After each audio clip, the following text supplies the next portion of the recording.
A graça e a paz do Senhor Jesus seja sobre todos. Bom dia.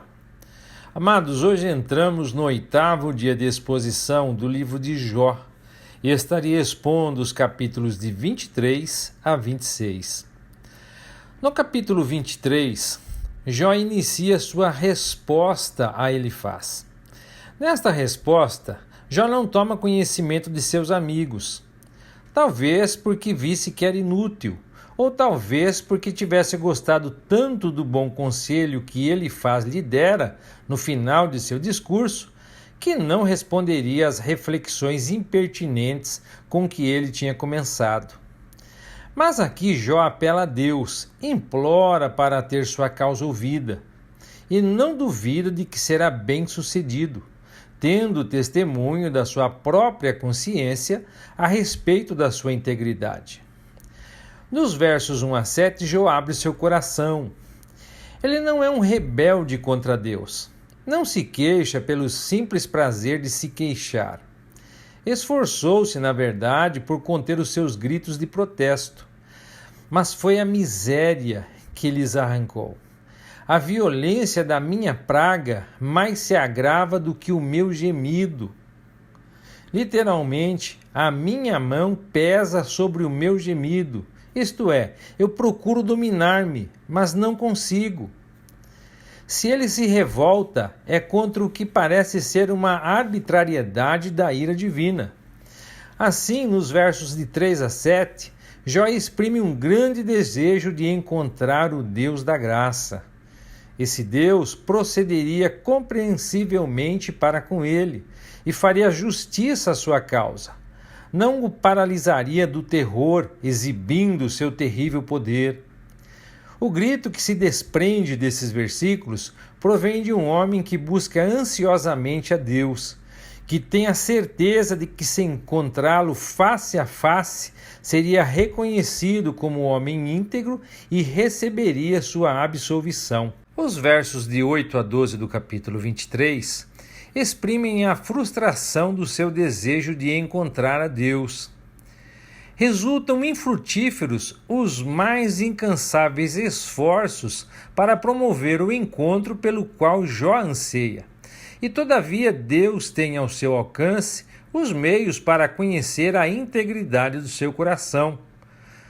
Ele sabe o meu caminho, literalmente, o caminho que está em mim, ou de acordo com outra versão, ele sabe como eu vivo. Prove-me e sairei como ouro. Não se veja nessas palavras uma referência ao ouro que resiste, intacto, ao ouro purificante do fogo do sofrimento. Tampouco se veja uma arrogante alusão da parte de Jó à absoluta perfeição da sua natureza. Essas palavras são antes uma resposta às insinuações dos seus amigos. Eles afirmavam que Jó estava a sofrer o castigo de impurezas ocultas, pecados que havia conseguido esconder dos homens. De acordo com a opinião deles, Deus estava, por meio dos sofrimentos, revelando a iniquidade de Jó. Porém, Jó sempre havia obedecido aos preceitos de Deus, nunca havia se afastado dos mandamentos e guardou no coração suas palavras. E continuava a manter sua integridade interior, bem como a retidão exterior de sua conduta, pois empenhou-se em seguir as pegadas divinas. Dos versos 13 ao 17 do capítulo 23, o desejo de encontrar a Deus parece um tanto obscurecido. O seu sofrimento foi determinado por um férreo e divino decreto. Mas Jó pensa antes no poder invencível e sem controle que está à disposição do Deus que continua seu inimigo. A intenção de Deus em relação a Jó não é duvidosa. Ele abateu seu ânimo e por isso que ele se encheu de terror. É o decreto de Deus que apavora Jó e não a perspectiva da morte. O mistério da hostilidade divina é muito mais horrível do que a extinção. O medo de Jó é, pois, mais de natureza espiritual do que física. Para Jó, o mais obscuro problema não era a calamidade que o rodeava, nem a escuridão que invadira ele próprio, mas antes a sensação de que Deus agia arbitrariamente. No capítulo 24, tendo dado vazão à sua paixão no capítulo anterior com suas queixas, obtendo desta maneira algum alívio, Jó agora se desliga delas e passa a uma nova discussão sobre a controvérsia doutrinária entre ele e seus amigos, a respeito da prosperidade dos ímpios. Ele já tinha mostrado lá no capítulo 21 que muitos que são profanos e ímpios vivem tranquilos, apesar de desprezarem todos os exercícios de devoção e piedade. Aqui ele vai mais além e mostra que muitos que são perversos com a humanidade e vivem desafiando abertamente todas as leis da justiça e da honestidade comum, prosperam e são bem-sucedidos em seus costumes injustos. E não os vemos ajustando as contas neste mundo. O que Jó tinha dito antes, lá no capítulo 12, verso 6, as tendas dos assoladores têm descanso, ele detalha aqui. Ele expõe a sua declaração geral de que a punição dos ímpios não é tão visível e aparente como seus amigos supunham, e então prova isto com uma apresentação em detalhes. No verso 1, a ideia principal dessa seção se encontra em suas palavras iniciais e conclusivas. Por que o Todo-Poderoso não designa tempos de julgamentos? E por que os que o conhecem não veem tais dias? Jó tenta mais uma vez salvaguardar a justiça de Deus, desejando que sua onisciência fosse limitada. Se Deus ignorasse o que se passa na terra, ainda se poderia acreditar na sua justiça.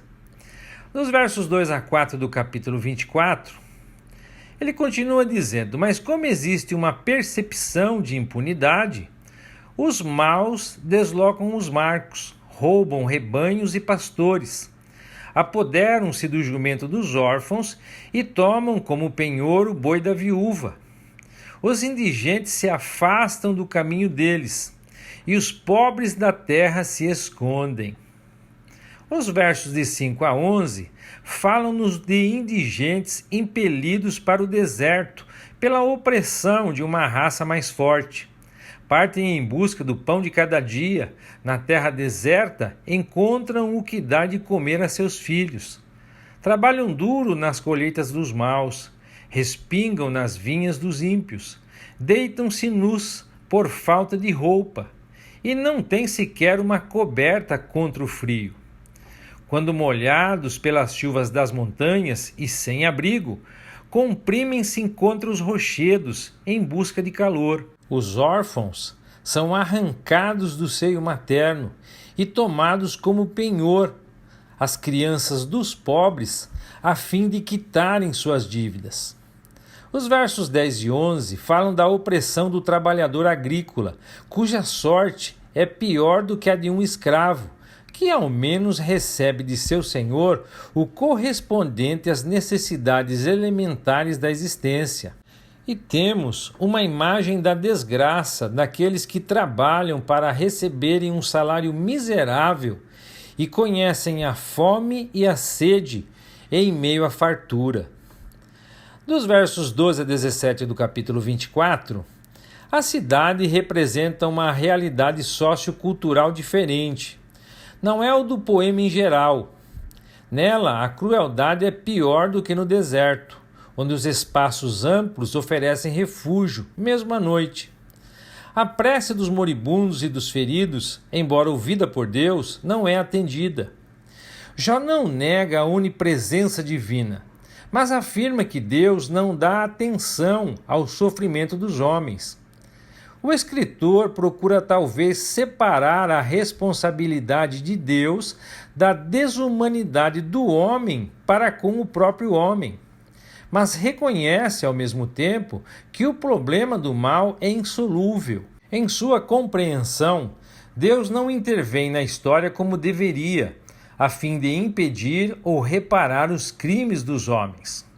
Os versos de 14 a 17 descrevem a iniquidade do assassino, do adúltero e do salteador.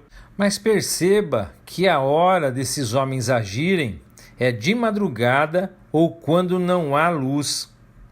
O verso 17 vai dizer: mas o romper da aurora para tais pessoas é como a sombra da morte.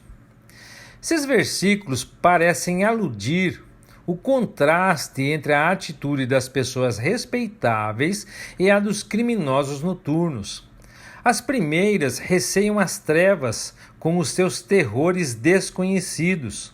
Os últimos amam mais as trevas do que a luz, porque as suas obras são más, como disse o evangelista João. A sua familiaridade com as trevas gerou ódio. Se alguma vez conhecem o medo, é durante o dia, talvez porque saibam que poderão cair nas mãos da justiça.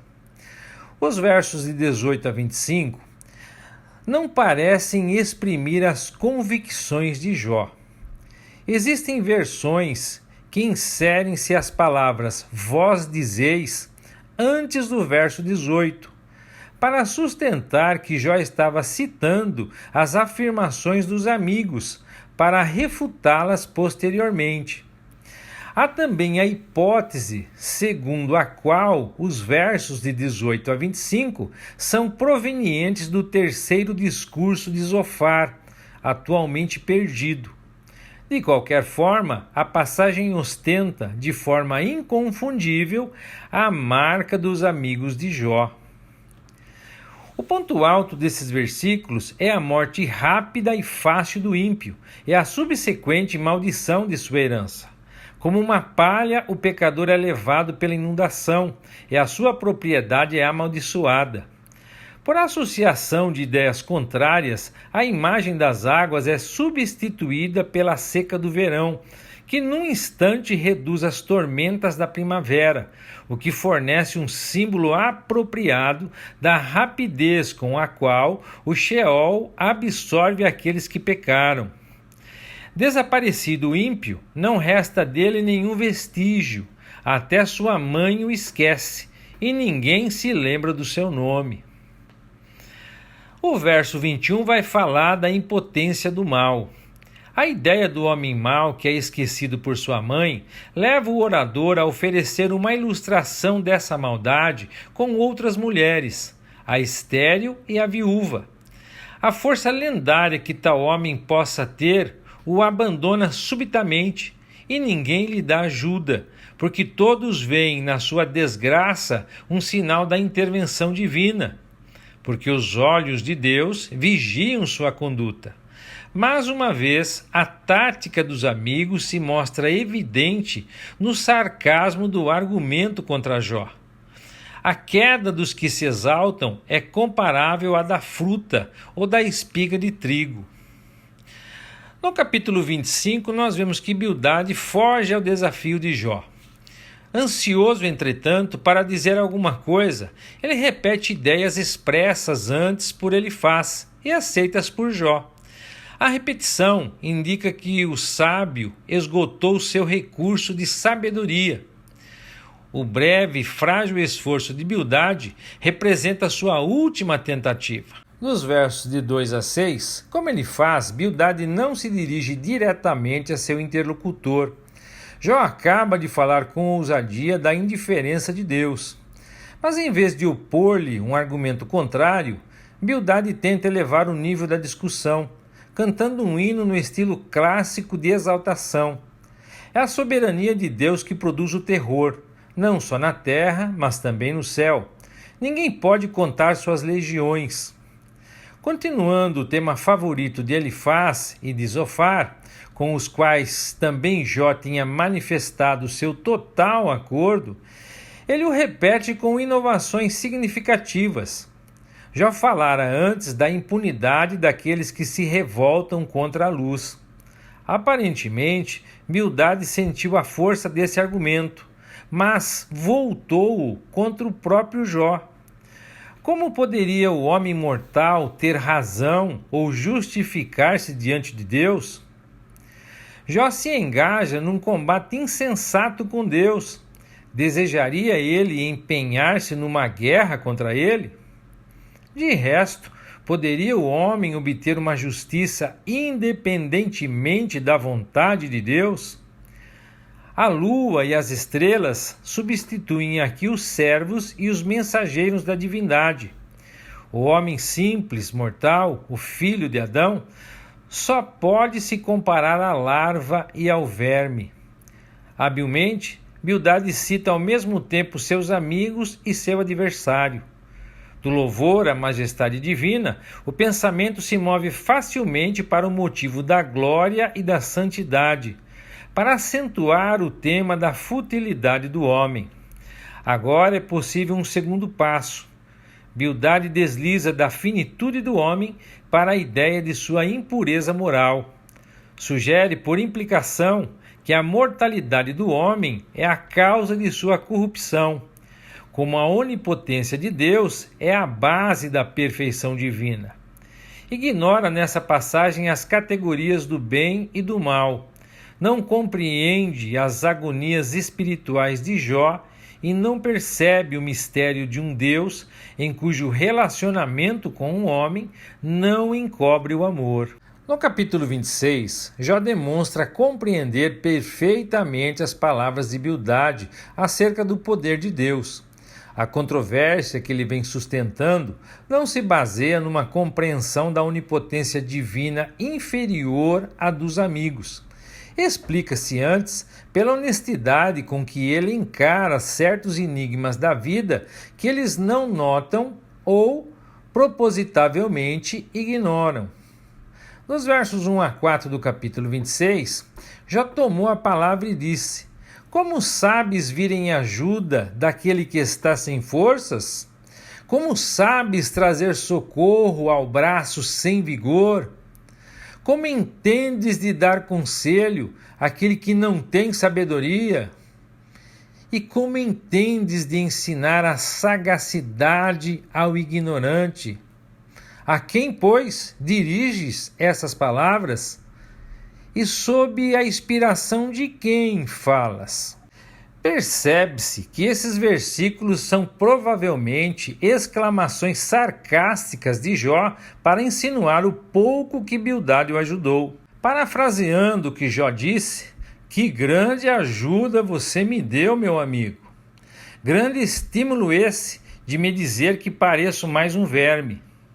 Finalmente, minhas preces foram atendidas. Nos versos 5 a 6 do capítulo 26, Bildade havia falado da grandeza de Deus. Mas Jó vai muito além dele ao dar tal honra a Deus. Ele fala de várias esferas nas quais a grandeza de Deus é vista. Começando no verso 5. Os mortos tremem debaixo das águas, com os que ali habitam. Enquanto o inferno e a perdição, Sheol e Abaddon, ou seja, a morte e o local dos mortos, eram conceitos perturbadores e misteriosos para Jó e seus contemporâneos, eles não causavam qualquer temor, nem tinham segredos para o Deus que tudo conhece. No verso 7, embora em contraste com as profundezas, as alturas também estão nas mãos de Deus. Ele se estende para o norte sobre o espaço vazio. Os astrônomos da época de Jó observaram que no norte há um grande espaço no qual nenhuma estrela é observável. Nós entendemos que é um conhecimento comum entre os astrônomos agora. Ele pende a Terra sobre o nada. A mitologia tinha todos os tipos de explicações tolas sobre como a Terra é sustentada. Mas a afirmação de Jó é perfeitamente precisa, como a ciência tem confirmado. Que incrível Deus manter a Terra em sua órbita e também todos os planetas e estrelas. Dos versos 8 a 10 do capítulo 26, Aqui está o incrível poder de Deus, visto também em atrair as águas e prendê-las nas nuvens. Enormes quantidades de água estão contidas nas nuvens, mas as nuvens não se rasgam até que chegue a hora de Deus liberar a água da chuva sobre a terra. As nuvens também simbolizam a obscuridade pela qual o trono de Deus é coberto, como diz o verso 9. Podemos ver também lá no Salmo 97, verso 2, que ele vai dizer: nuvens e trevas o cercam, retidão e justiça são a base de seu trono. No verso 10, certa versão fala da penumbra do horizonte, como sendo a fronteira entre luz e as trevas. Isso está na superfície das águas. Se olharmos para o outro lado do mar, o horizonte parece uma fronteira, além da qual tudo parece escuro. Assim, a grandeza de Deus enfrenta os homens com mistérios maravilhosos, que despertam muitas perguntas que a sabedoria humana não pode responder. Nos versos 11 e 12 do capítulo 26, o termo os pilares ou colunas do céu evidentemente se refere à terra, com suas grandes montanhas alcançando o céu. Pilares que muitas vezes tremem quando um terremoto acontece, com uma terrível demonstração do poder de Deus. Esse poder também é visto no mar, quando ele é agitado por ventos violentos. Mesmo no pequeno mar da Galileia, os discípulos ficaram com medo de serem esmagados pela tempestade, como narra o Evangelho de Marcos, lá no capítulo 4. E os oceanos experimentam tempestades muito maiores do que a Galileia. Mas se tais tempestades despertam medo e admiração pelo poder de Deus, o fato dele fender ou dividir o mar, como no caso do Êxodo, ou o rápido rompimento da tempestade por Deus, também é a causa de muita admiração, como no caso dos discípulos no Mar da Galileia. Mas também, com seu poder e sabedoria, o Senhor poderia aniquilar Raabe, o mitológico monstro dos mares, que representa a soberba, que aparece em algumas traduções. Dos versos 13 e 14 do capítulo 26, pelo seu sopro ornou o céu, e a sua mão transpassou a serpente torta. Algumas traduções trazem clareou ou ficaram límpidos os céus. A primeira parte do versículo é de fácil compreensão.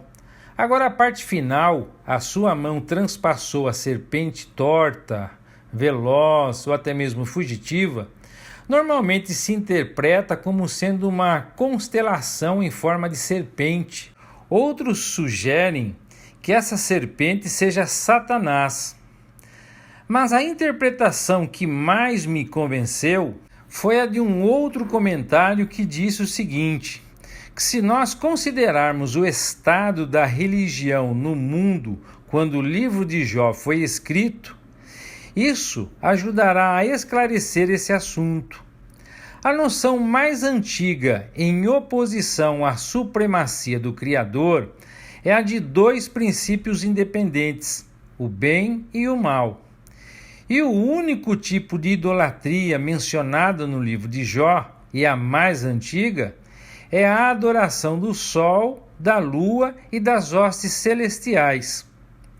A partir disso, nós vamos ver que Jó vai se justificar lá no capítulo 31, verso 26. Mas agora suponha que Jó esteja familiarizado com a queda do homem e a parte atribuída à serpente, da introdução do mal no Jardim do Éden.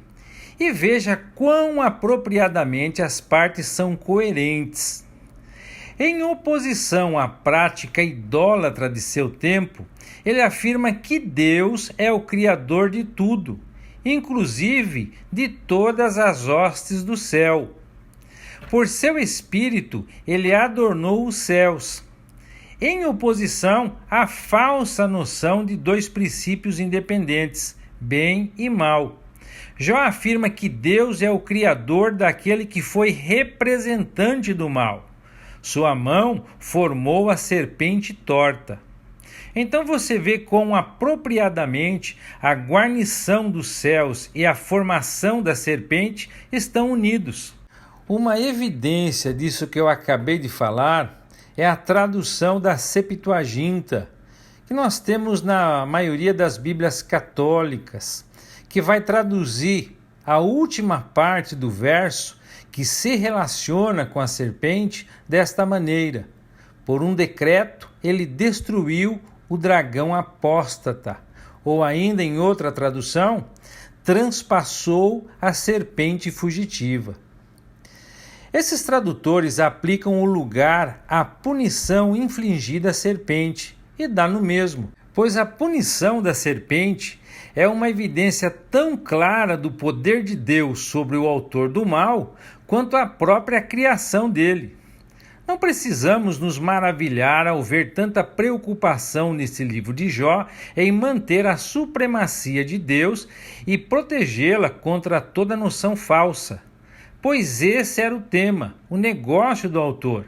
Ele dá, por assim dizer, um resumo de seu projeto nessas palavras notáveis proferidas por Jó. Deus é sábio de coração e poderoso em forças. Quem se endureceu contra ele e prosperou? Vemos isso lá no capítulo 9, no verso 4.